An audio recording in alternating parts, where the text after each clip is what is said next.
wonderful day or evening, depending on where you are in the world. Yeah, I have a very bad feeling about what's going on in California. This is not the season for it to be burning. It's not. My honest opinion, I think they're trying to evacuate or get rid of as many people as they can because that whole state is going to fall off. I hope not. Pray not. But that just keeps coming back to me because I don't understand how can there be fires like that in the winter or in this season.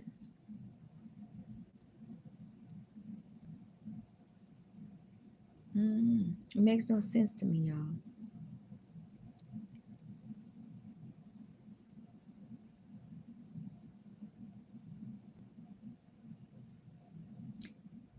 You just don't know. I feel bad for them in California.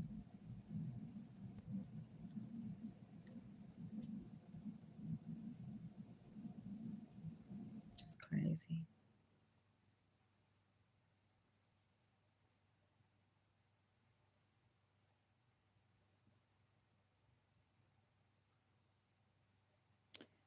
So I didn't want anything, just coming on. Um, I don't know. I've been having my dreams, and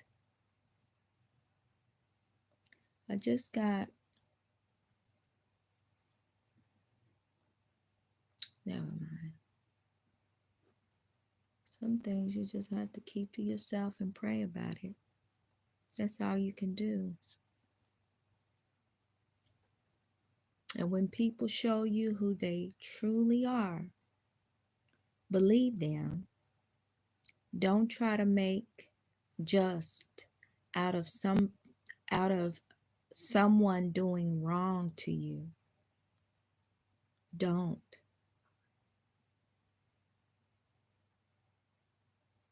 For years, I had been taken advantage of.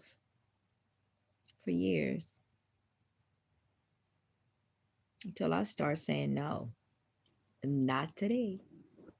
And I say that even with my kids. No, you don't get to run me. Mm-mm. You don't get to tell me what to do. No, you're not going to use me or abuse me.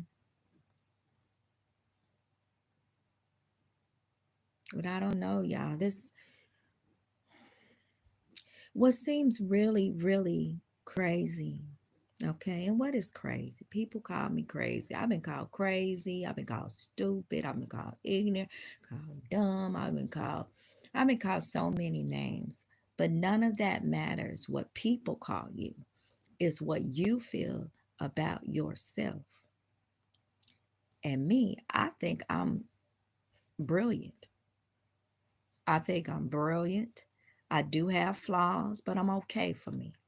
And if you don't like it, then you can go on. I don't waste my time with ignorant people. I don't. I don't waste my time for people that want to cause trouble, cause drama. Um, I don't have time for it. I really don't. I remember one time, a long time ago, when my son was a baby. He's 30 years old now. And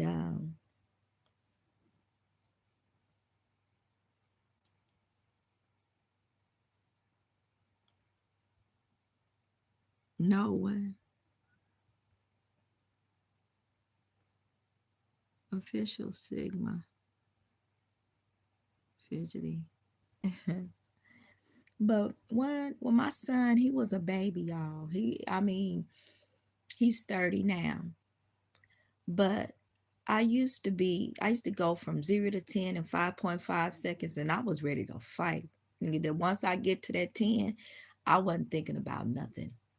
But let's let's glock. Let's go ahead and click. That's just it. But I've gotten a lot better. I really have. Hello, y'all.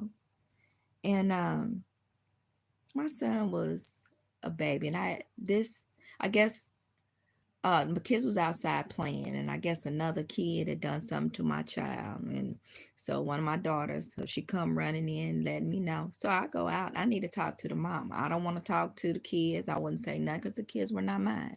So I want to talk to the parent. So the parent comes out with a chip on her shoulder, like she had a fucking attitude. Okay, so I knew I didn't have nobody to take care of my children. Should I go to jail? Okay. So, and I learned that when you have kids, sometimes you got to shut the fuck up. Okay. You got to shut the fuck up. That's not your battle. You let that shit go on. Okay. But what made me angry, and I did that, but what made me angry is that she raised her voice and my son jumped. Like he jumped, and there was nothing I could do but walk the fuck away. I couldn't go off. I couldn't put my child down because at the time I think I had a warrant for a suspended license or a ticket or something. I was going through a lot. That's when I left my ex-husband. That was very abusive to me. And I left him, and I had just a lot of issues came with that. But survivors, you guys have to know when to pick your battles. Know when it's just not worth fighting. It's not. I say I'm gonna pass. I'm gonna pass on this one because I have to be there for my kids. But that ate me up. Okay, for years it ate me up because I was like, I should have whooped her ass. I should have did this. I should have that. I should have, woulda, coulda, but I didn't. And then I always think to myself, I made a good choice because life is about choices, right? That's what your life consists of, making choices, whether good or bad. It's always about choices. And a lot of times, we, as human beings, we like to either deflect or put the blame on somebody else. But you can't do that. Own it. Be authentic. Say, yeah, I fucked up. Yeah, I did that. Yeah, okay. That was my choice in life. And I say that because my children, and they're all grown now, but I do have a couple of children that feel that I'm the one that did something to them for them to make choices in their lives. And no, grown kids of today, like I said, are delusional. They really want to blame the parents for things. Oh, love you too. Thank you. Hello. Is that J and J? Yeah, so I'm talking about how grown kids want to blame you for everything. I have a couple of my kids that wants to blame me for their bad choices in life. And you don't get to do that. Mm-mm. I shut it down every time they try to say that. And then, mhm.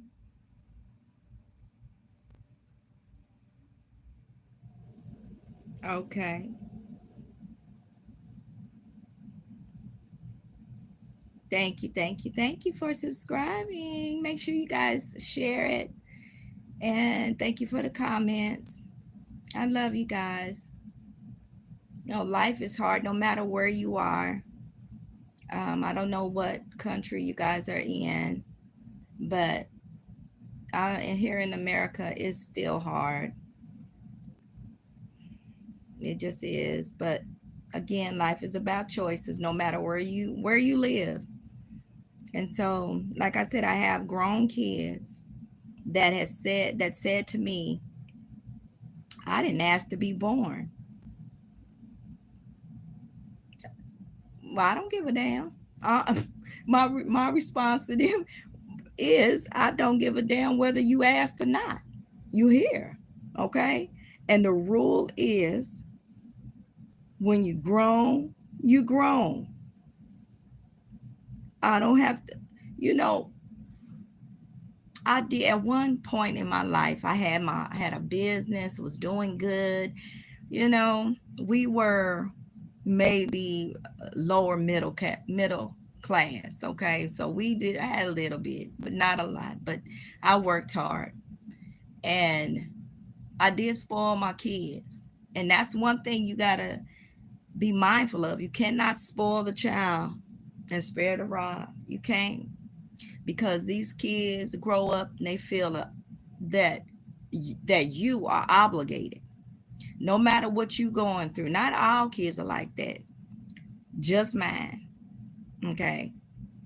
So when I was going through a breakdown in my life, and I was going through a very hard time mentally, physically, my health was bad.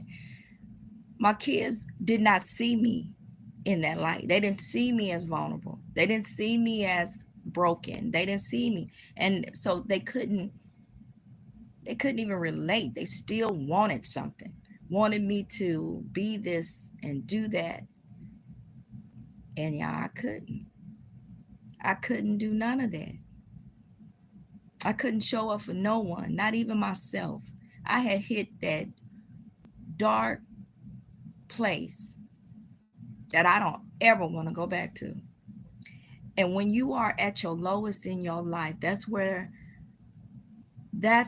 negative energy or evil energy attacks you.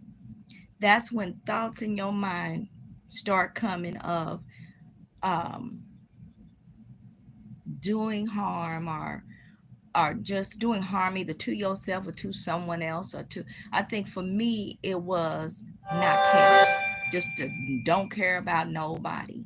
Because I cared about everybody. I would even cry that, when I was into Christian religion and in church like that, I would cry for the world, because people were not going to go. It's going to be people not going to heaven until I learned the truth about this existence. That's how I felt. So my bad thing was to not care. I don't want to deal with humans. I don't trust humans no more. Um, no, I'm not. I don't want to be bothered with them. Mm-mm. So just doing that made me depressed. That made me, I could not be who I am, because people used me, abused me, broken me. I was at a really bad place, y'all. But I fought. And listen, survivors, at your lowest, no one can fight for you but you. You got to find your reason to live. One more day. And every day you say that, you say, I have to live. I'm taking it minute by minute, second by second, minute by minute, day by day. Just one more day. And I would say that to myself. I'm living every second, because I don't want to be here on this damn desolate planet. Everybody's evil. Nobody really cares about nobody. Everybody's fake. Nobody really wants to see you do better, especially in the black race. They either want to pull you down. Even when I did have a breakdown, because I had a breakdown, I call it an awakening. You kind of just realize that everything you live for has been a fucking lie, especially here in America. It's been a lie from the days of the week. You've been doing a ritual your entire life. It was just like an awakening, and I seen the desolation. Um, I also had a near death experience, Um, and what triggered that was when I was in Texas, I almost lost my life. Someone attacked me and was trying to take my life. I'll take that back. That was the second time I was attacked. The first time when I had, um, three times in my life, I've had near death experiences. The very first time was when I was a little girl, and that's how I got this crack in my skull. I had hit a windowsill. This is what I remember, y'all. I had hit a windowsill. We had windows that roll out that way, and I would run everywhere. And I ran and hit the corner of that window. All I remember is feeling a brick wall and a black. I went out. Well, when I woke up, because I woke up, when I went out, I woke up and I was sitting on the toilet, and I was 2 years old. So I'm sitting on the toilet, and I know everything seems real. The the bathroom, the door, everything. I'm on the toilet and I'm swinging my feet, but I'm using the bathroom, okay? And then I look down the hallway and I see my oldest brother coming down, my oldest brother Thomas coming down the hallway. And I'm just sitting there on the toilet and he says, Dee Dee, shut that door. And so I reach up and I could see my little hand reach up, grab that doorknob, and push it close. Well, when it clicked, and once I closed the door, it clicked and I woke up. When it clicked and I came back here, when it clicked, I heard the click of the door. I was standing, y'all, in front of my mother crying. So there was a time lapse. There's a certain time that's gone. And I always thought that I had ran to her until later. I had one of my fraternity brothers had said, I was telling him about the story and he was like really intrigued by it. And then I said, I ran to my mother, and he said, you could not have ran to your mother. And I was like, what do you mean by that? He said, you could not have ran to your mother. If you got knocked out, she had to come and pick you up. Somebody had to carry you. But y'all, nobody carried me. Nobody. I ran to her because when I came back, right? I was on the toilet, shut the doorknob, heard the click. When I came back, she was pushing me back, going, "What is wrong with you, Dee Dee? What's wrong?" And looking down at me like, what happened, And um I had a hole in my head. It was just a little pinhole, which later, now I found out that it's a crack. I never knew that. I never knew that anyway. But I believe that contributes to my migraines today, and other things like well, we'll have to talk about that on another video. But like alien abduction, I think that I was at that time. That's because of my experiences, my dreams, and things that I have experienced. So, but yeah, that's where I got that from, and that was the first out of body experience or near death because I could have died. I had a cracked skull. My mother never took me to the doctor. She never looked at it twice. I was supposed to go swimming that day. I didn't get to go. The second time that had happened, um, I was with my stepfather. His name was Hayward Bull, and which I thought that was my father. I didn't meet my real father until I was about 9. And well, that I can recollect and be conscious of him. Um, we were living in some apartments. It was like a motel turned into apartments, and this was in Las Vegas. And um, my mother had a house, and I was with him over to his house, and his friend came by. My stepdad, Hayward Bull, his friend came by, and so his friend was trying to teach me karate. Why he was trying to teach me karate, I have no idea. But I was a kid and I was just full of joy. I was full of just, I ran everywhere. Everything was energy. My grandkids remind me of me. I ran everywhere. Okay, I was hyper. And so I'm standing there watching him, showing me a move, Um, and this man does a roundhouse and kicks me in the head. And I black out. And in my mind, I am in a peaceful place. In my mind, I'm literally, I probably died.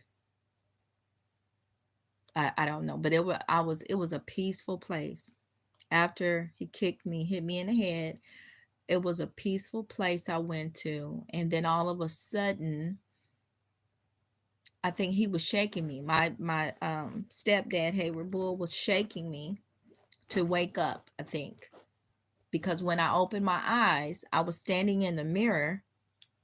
Um, I was standing in the mirror crying. Like my emotions didn't fit what I saw in the mirror. Because I wasn't crying inside. But on the outside, when I looked in the mirror, I was crying. So that was the second time.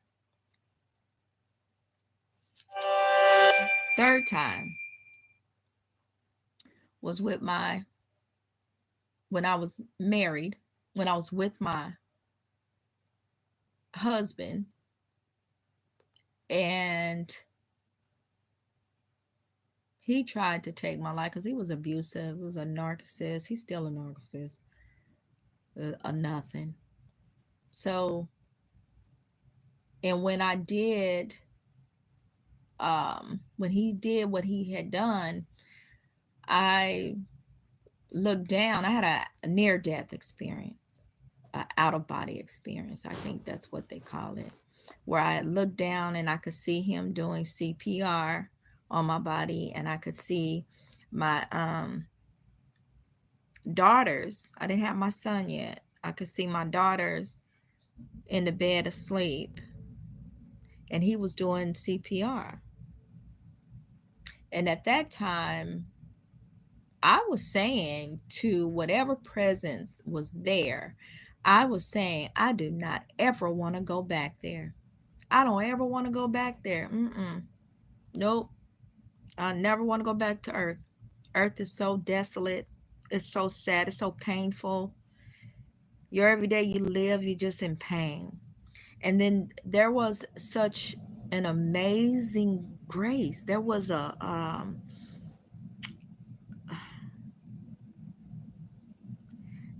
ecstasy feeling of pure love. That is such an amazing feeling, to feel pure love. And in the midst of my out of body experience, I was telling the presence that was there, I don't ever want to go back there. I don't want to go back to earth. Nope. And kept asked me 3 times, are you sure? The third time it said, are you sure? And I paused. I say pause, but I was in a state of consciousness, just pure consciousness. I was completely aware of everything. There was also, before I started seeing the light, there was this gray place where I could see souls, or I could see, it was a grayness, but I could see people walking around and people just there, just stuck in this gray place. And when the presence I was speaking to, and I still don't know who that was or what it was, said, are you sure, in a certain way, I paused and became conscious of what I'm leaving here on earth. Because I just knew I never want to come back here. But when when I said that, and I was able to look down, at this time I was way on the ceiling. I was lifted somewhere. I don't know where. But I could see my daughter, my girls in the bed, and I could see my then husband doing CPR on me. And I started praying to the Most High, telling him that I can't go now. Please, please. In that moment, I knew I had to call a higher power to give me, to allow me to come back. I called on the higher power. I cannot go. God, please, no. This is me talking and praying as I'm leaving my body. And I'm looking down, seeing what's going on. I cannot leave my children. I have no one to care for them. Please, no. And all of a sudden, once I done that, because I could see the light was getting bigger, and the suction that you feel is stronger. It's kind of like, you know how you have a vacuum hose, and it's that type of pull that I felt from that. And it actually is a relief. So it's a relief. So I said, please, no, I can't go. I don't have anyone to care for my children. I can't go now. So it felt like someone balled up my soul and threw me back into my body. I felt a thump, like a thump. I don't know if that was my heart coming back, heart starting to beat back. And I don't know. But when I woke up, my husband was in the corner crying, saying I killed my wife. And I jumped up and I was running. I ran into the closet going, oh my God. I forgot where I was. I was just like all over the place. Then I realized it was him.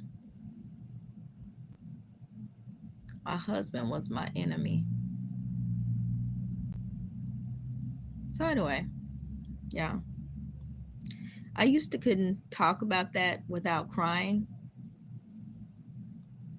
But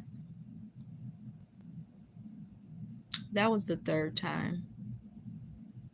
And then before I decided to get counseling and find out what's going on with me emotionally, okay, I had gotten attacked. I was in Texas and I got attacked and almost had my life taken.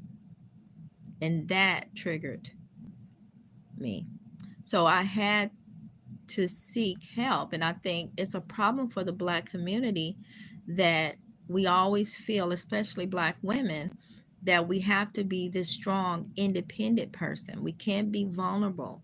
We can't cry. We can't say, you know what, I'm at the end of my rope. I really need to talk to someone that can give me a perspective of why I'm feeling this way. Where are these feelings coming from? And I refuse to fail because I was at that dark spot where I was just like, I can't take this planet no more. I'm tired of this place. So, my encouraging words to you guys is it's okay to get therapy. It's okay to just talk to someone that is mutual and not in your circle. I don't mean talking to mama. I don't mean talking to daddy. I don't mean talking to a cousin or this and that. I mean getting help from an outside source to help you understand your emotions, understand why you react. Because I would go to 0 to 10 in 5.5 seconds. I didn't have time for nobody playing no games with me. I don't know. I was so angry all the time. And after I got attacked, I wasn't angry. I was just sad. I was really broken. After that happened, of almost losing my life, um, when I was in Texas, um, I knew I had to get help. And therapy is okay, y'all. I would say therapy is what brought me to this point in authenticity and the love of myself to get better. Well, you guys, I enjoy telling you my story. Some of it is so much stuff in there. It's so much story to tell. But you guys have a wonderful day, okay? And remember to change your negative thoughts to positive thoughts. That works. Change when you feeling negative, say not today. Mm-mm. Change that energy. Positive thoughts. I am wonderful. I am brilliant. I am happy. No depression. Depression will not win the day. I feel good about myself. Once you're able to do that, you can make good choices. Remember, life is about choices. I love you guys. Love you, survivors. Mwah. Till next time. Bye.